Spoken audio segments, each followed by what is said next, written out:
অবশেষে ক্রিকেটারদের উপর হামলা হয়েছে। এটাই আসলে ওদের সাথে হওয়া দরকার। ওরা যেরকম খেলা আমাদেরকে উপহার দিয়েছে, এটা আমাদের দেশের জনগণ কোনোভাবেই মেনে নিতে পারছে না।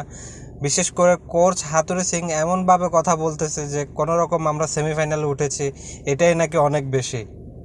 তো এদের সাথে আসলে এরকমই করা উচিত। এদেরকে না খাওয়ায় গরু ছাগলকে খাওয়ানো অনেক ভালো আমার মনে হয়। যেখানে আফগানিস্তানের মতো একটি যুদ্ধ বিধ্বস্ত দেশ সেমিফাইনালে চলে গিয়েছে বাংলাদেশকে হারিয়ে, এত লজ্জাজনকভাবে হারিয়েছে। একটা ব্যাটসম্যান যদি ভালো করতে পারত, বলাররা আর কি করবে। সে জায়গায় বাংলাদেশ এত বছর ধরে আমরা ক্রিকেট খেলতেছি, এখন পর্যন্ত আমরা সেমিফাইনালে যেতে পারলাম না।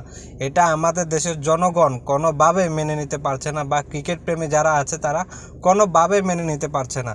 আর তার কারণে তাদের উপর হামলা হচ্ছে। গাইজ, সবাই এটার প্রতিবাদ জানান। পাপন এবং কি হাতুড়ি সিং, শান্ত, লিটন এবং কি সৌম্য, এদের মতো প্লেয়ার, কোচ এবং কি বিসিবির সভাপতি আমাদের দরকার নাই।